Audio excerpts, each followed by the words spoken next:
안녕하세요. 다케TV 다케입니다. 오늘은 지난주 토요일 날 아는 형님에서 이 다이어트와 관련된 여러 가지 내용을 닥터 프렌즈라고 하는 어떤 유튜브 팀 거기 있는 이 우창윤 내과 선생님께서 여러 가지 다이어트와 관련된 내용을 말씀해 주셨는데요. 그와 관련돼서 여러분과 같이 한번 나눠보도록 해보겠습니다. 일단 가장 먼저 화두는 바로 라면에 흰밥을 넣지 마라 라는 내용이었는데요. 우창윤 선생님의 어떤 그런 개인 SNS 같은데 라면에 혼밥을 말아 먹지 마세요. 정제 탄수화물, 정제 탄수화물이 혼합된 거기 때문이죠. 하지만 라면을 2개 끓이는 건 밥을 말아 먹는 것보다 더 안 좋아요. 정 먹고 싶다면 콩이 들어있는 잡곡밥을 조금 넣어 드세요. 역시 넣어 먹기 가장 좋은 건 대파와 계란이죠. 뭐 이렇게 말씀을 하시는 형태로 SNS에 올리셨습니다. 그리고 나서 여러 가지 얘기들이 많았다고 하는데요. 네, 뭐 우스갯소리를 처맞기 직전에 만말 아니시다 이렇게 말씀하시고, 자, 일단 탄수화물 자체를 다이어트 할 때 아예 끊어버리는 건 사실 좋지는 않습니다. 기본적으로 우리가 에너지원으로 쉽게 사용할 수 있는 건 탄수화물, 당인데요. 이런 것들이 만약에 많이 공급되지 않으면, 정말 조금만 공급되면 사실 결국에는 이제 이 근육을 결국 분해해서 거기서 에너지원을 쓸 수밖에 없고, 이는 결국 몸무게가 일시적으로 좀 빠지는 데 도움이 되겠지만 요요로 이어지게 되고, 그 외에도 여러 가지 우리 몸의 신체적인 여러 가지 밸런스와 대사 활동에 나쁜 영향을 주기 때문에 건강에 좋을 수가 없습니다. 그렇기 때문에 다이어트를 할 때 특히 탄수화물 좋은 걸 먹는 건 좋다. 당연한 얘기입니다. 하지만 원재료가 여러 가지 가공 과정을 거쳐서 제조된 식품인 초가공 식품, 정제 탄수화물 이런 것들은 좀 피해야 된다라는 얘기고요. 흰 쌀밥도 사실 정제 탄수화물인데 아시겠지만 이 겨가 있었는데 그거를 다 이제 제거한 후에 우리가 먹게 되는 거죠. 그래서 우리가 현미밥이 더 좋다고 말씀을 드리는 것입니다. 이런 초가공식물, 정제탄수화물에는 사실 중독과 내성이 생길 수가 있고요. 이렇게 초가공식품인 정제탄수화물 음식을 많이 먹게 되면은 탄수화물 폭탄, 즉 혈당이 갑자기 확 상승하는, 여러분들 많이 들어보셨겠지만 혈당 스파이크 현상이 나타날 수가 있습니다. 그렇기 때문에 라면을 드실 때에는 단백질인 계란과 함께 섭취할 것을 추천드린다 라고 말씀하고 계시고요. 그렇기 때문에 라면을 드시게 된다면 사실 뭐 다이어트 할 땐 라면 드시지 마라 이렇게 말씀드리지만 뭐 어쩔 수 없는 상황, 아니면 정말 내가 꼭 하나만 좀 먹고 싶다라고 한다면 당연히 거기에는 뭐 이렇게 흰 쌀밥 같은 걸 같이 넣어서 먹는 건 좋을 수가 없겠죠.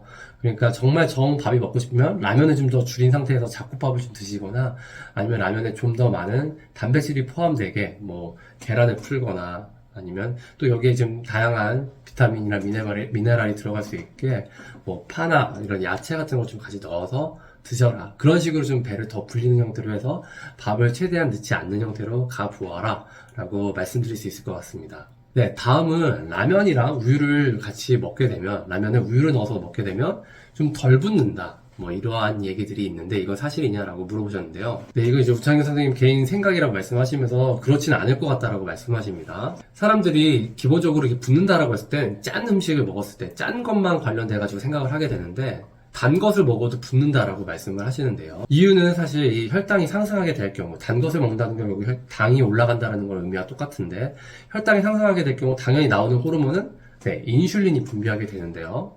이 인슐린 자체가 엄청나게 붓게 만든다라고 하시면서 당분이 염분만큼 그렇게 붓게 만드는 것이다 라고 말씀하고 계십니다. 그렇기 때문에 우유를 넣는다고 뭐 붓기가 많이 안 붙는다 이렇게 생각하지는 않을 것 같다. 아무래도 라면 자체가 정제 탄수화물 음식이기 때문일 것이다, 그런 말씀을 하신 것 같아요. 네, 사실 이러한 내용 자체가 왜 나왔을까? 라면이랑 우유를 같이 먹으면 덜 붓는다. 네, 사실 우유 자체에는 칼륨, 포타슘이라고 하는 요 이온이 좀 많이 함유되어 있습니다. 근데 이 칼륨이 하는 역할이 나트륨이 체내에서 배출될 때 같이 끌고 나가야 하기 때문에 칼륨이 좀 많이 함유되어 있는 음식을 먹게 될 경우에는 붓는 거가 좀 덜해진다라고 볼 수 있겠습니다. 하지만 우창희 선생님 말씀하셨듯이 이 붓는다라는 게 염분에, 나트륨에만 포커스가 맞춰질 수가 없는데요. 당이 많이 올라가면 사실 인슐린이 많이 올라가게 된다. 인슐린이 많이 분비될 수밖에 없는데 이 인슐린이 신장에서 나트륨 제흡수에 영향을 좀 많이 줍니다. 그렇기 때문에 나트륨이 많이 배설되지 못하고 체내에 쌓이게 되면서, 그러면서 좀 더 많이 부을 수 있는 거에 영향을 줄 수 있기 때문에 라면을 일단 먹는 것 자체가 짠 음식을 떠나서 많이 부을 수 있다라는 의미로 라면이랑 우유를 같이 먹었을 때 덜 붓는다? 글쎄 아닐 것 같다라고 말씀하신 것 같고요. 기본적으로 우유를 이렇게 드시는 것 자체는 붓기 빠지는데 당연히 좀 도움이 된다, 이런 것들은 여러분들도 알고 계시면 좋겠습니다. 다음은 다이어트를 한다면 당연히 제로 콜라, 이와 관련된 내용을 같이 한번 말씀해 보셨는데요. 네, 제로라는 말 자체, 이게 기본적으로는 보상 불이치를 유발한다라고 말씀을 하시는데요. 보상 불이치라고 한다면 이제 기본적으로 당분, 탄수화물 음식 이런 것들은 혈당이 올라가게 되죠. 혈당이 올라가면 우리 뇌는 그것에 대해서 인지를 하게 되고 당연히 인슐린 분비와 이런 것들이 여러 가지 패스웨이들이 이게 이어져서 나오게 되는데, 그런데 이 대체당, 제로슈가라고 하는 실제 당을 올리지 않는데 단맛을 내게 되는 그런 대체당을 먹게 될 경우에는 혈당의 변화가 생기지 않는다라고 말씀하고 계십니다. 자, 이렇게 제로 음료를 마시게 되면은 이 뇌에서는 일단 혈당이 확 오를 거라고, 단맛을 느꼈기 때문에 혈당이 확 오를 거라고 생각을 하고 있는데 실제로 혈당이 오르지가 않게 되죠. 그렇게 되면 다음에 포도당이 들어왔을 때 그 포도당을 확 흡수할 준비를 한다. 결론적으로는 뭐 인슐린 분비가 확 이루어지게, 흡수가 좀 포도당이 훨씬 더 잘 될 수 있게 그런 식으로 우리 몸에 세팅이 되어 있다라는 것을 의미하게 되고요. 여기에 더해서 제로 음료가 들어왔는데 단맛이 느껴지는데 혈당이 올라가지 않는다라고 하면은 뇌에서는 당연히 이렇게 좀 약간 불일치가 생기게 됩니다. 왜 먹었는데 혈당은 안 오는데 단맛만 느껴지고 왜 그렇지? 이렇게 뇌에서는 약간 혼란이 오게 되고요. 그렇게 되면 혈당을 실제적으로 올릴 수 있게 당을 공급해줘라라고 해서 이게 뇌가 식욕을 좀 올릴 수가 있습니다. 그러면서 이제 파블로프의 개 이 예시를 들면서 혈당을 좋아하는 우리의 뇌가 혀가 달콤한데 왜 당이 안 오르지? 이러한 좀 약간 아이러니한 상황을 만나게 되면, 그렇다면 식욕을 올려서 당 성분을 좀 섭취해라 라는 형태로 뇌가 신호를 보낸다 라는 의미인 것이죠. 사람들이 이제 제로 음료라고 하면은 완전히 괜찮다라고 생각하는 경향이 좀 있긴 합니다. 물론 이제 아예 일반 음료보다는 뭐 낫지만 대사에 교란을 줄 수 있다, 뇌에 혼란을 줘서 대사에 교란을 줄 수 있는 그런 제로 음료이기 때문에 이걸 무한정 많이 먹는 것 자체는 권할 수가 없다, 이런 의미로 말씀하셨던 것 같습니다. 사실 제로 음료 자체는 어쩌다가 한 번 마시는 거, 차라리 콜라를 마시느니 제로 음료를 마시겠다, 이런 것들은 사실 어떻게 보면 좋은 선택이라고 할 수도 있겠습니다. 하지만 습관적으로 이 제로 음료를 꾸준히 계속 먹는다면 사실 식욕은 조금씩 올라갈 가능성이 높고, 또한 다음 음식에 대한 어떤 혈당에 대한 변화, 그리고 이로 인한 인슐린의 반응성, 이런 것들에 있어서 사실 다이어트에 있어서 선택이 좋을 수는 없겠다, 이렇게 생각하시면 될 것 같습니다. 마지막으로 진료실에서 여러분들이 가장 많이 말씀하시는 것 중에 하나가, 오후가 되면 당 떨어져가지고 결국 초콜릿이나 사탕을 먹게 돼서 다이어트가 잘 안 된다, 이런 말씀을 하시는데, 이와 관련된 얘기를 같이 한번 나눠보도록 해보겠는데요. 자, 흔히 쓰는 표현으로 이 당 떨어졌다, 이런 표현들을 여러분들도 많이 쓰시고, 또 난 실제로 그런 증상을 느낀다 라고 표현하시는 분들도 계시는데요. 그래서 이제 녹화장에 맨날 과자가 있잖아, 이런 얘기를 하시면서, 하지만 당이 안 떨어진다니까? 라고 말씀을 하십니다. 신동씨가 얘기하시죠. 나 당 떨어지는데, 나 진짜로 당 떨어지는데? 이런 말씀을 하세요. 하지만 우창현 선생님 말씀하시는 건 정말로 실제적으로 당이 떨어져서 저혈당, 그러한 증상이 나타날 정도의 저혈당이 생기는 건 정말 극히 드물다 라고 말씀하십니다.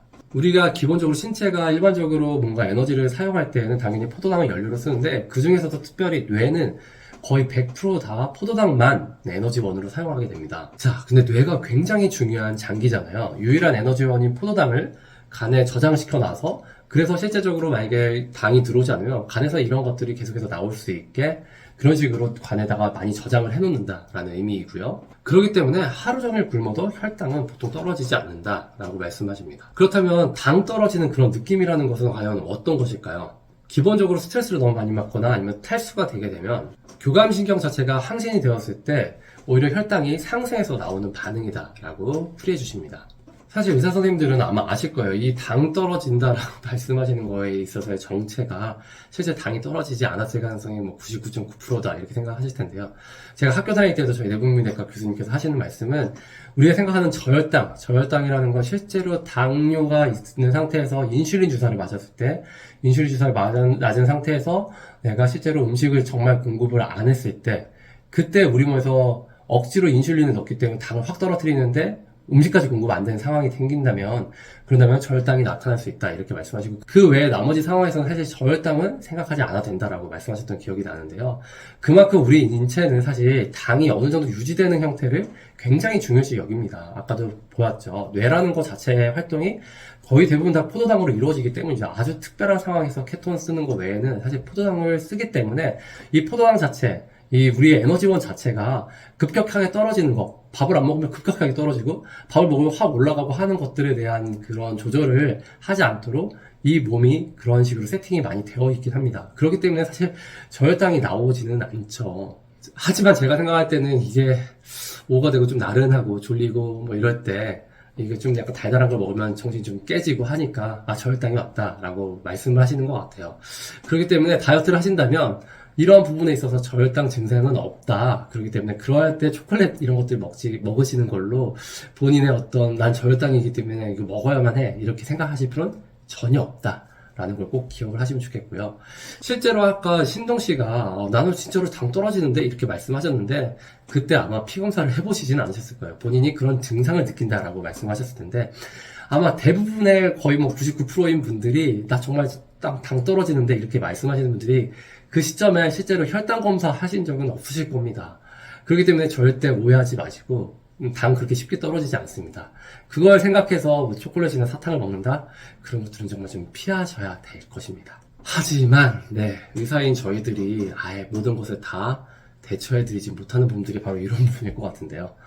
자, 초콜릿을 먹으면 기분이 좋아지고 눈이 맑아져 이렇게 말씀하시 아까 그 당 떨어진다에 이어서 말씀하실 때 이승훈 씨가 이런 얘기를 하세요. 그런데 이제 그렇기 때문에 내가 먹고 싶을 때 못 먹는 거 그걸로 받는 스트레스와 손떨림 이거 어떻게 하느냐, 당이 떨어진 느낌이라고 해가지고 내가 초콜릿을 먹으면 모든 게 좀 다 괜찮아지는데 근데 내가 그걸 먹지 못하게 했을 때 받게 되는 이 스트레스와 그리고 또 나타나는 그 손떨림 증상은 어떻게 해결할 수 있느냐 라고 얘기를 하시죠. 그때 초콜릿이나 뭐 과자 이러한 달달한 것보다는 물이나 견과류나 아니면 그릭 요구르트 이런 거를 먹어보아라 이렇게 말씀하고 계시는데요. 사실 스트레스가 생기면 초콜릿을 먹고 싶지 물, 뭐 그릭 요거트 이런 거 먹고 싶진 않죠. 그리고 그런 거 먹는다고 뭔가 스트레스가 풀리는 느낌을 주지는 못합니다. 이게 사실 결국 우리가 갖고 있는 의학적인 그런 어떤 정보의 한계죠. 실제적으로 내가 어떤 스트레스를 많이 받는 상황, 여러 가지 그런 상황들에서 내가 뭔가 달달한 걸 먹으면 실제적으로 뇌에서도 이러한 부분에 있어서 어떤 자극이 아주 달달한 자극이 오기 때문에 스트레스 지수가 좀 떨어지는 건 사실입니다. 하지만 이러한 일들이 계속 반복되면 우리가 스트레스를 받게 되면 무조건 뇌에서는 신호를 보냅니다. 달달한 음식을 먹어라 이런 형태로요.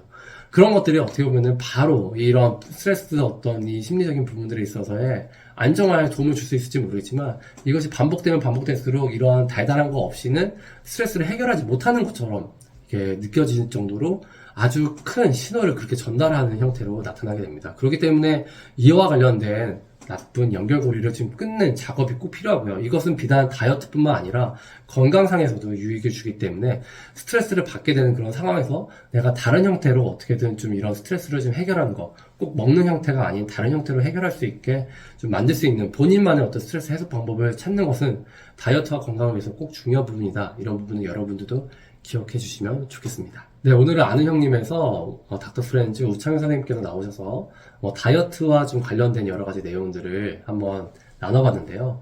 여러분들은 어떠셨나요? 사실 이게 의학적인 내용을 갖고 얘기를 했을 때 사실 받아들이지 못하시는 분들도 좀 계십니다. 그래도 제로 콜라 계속 먹는 게 차라리 그냥 일반 콜라 먹는 것보단 낫지. 이런 식으로 생각하시는 분들도 계시고요.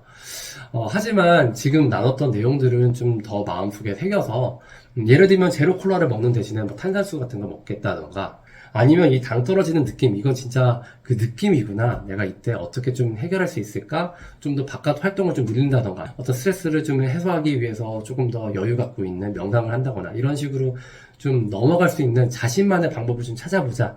라는 식으로 생각을 해보시면 어떨까라는 생각에 오늘 한번 같이 리뷰 방송으로 준비를 해봤습니다. 영상이 마음에 드셨다면 좋아요와 구독, 그리고 알람 설정까지 꼭 부탁드립니다. 이상 여러분의 다이어트 디렉터 가정의학과 전문의 닥킴이었습니다. 감사합니다.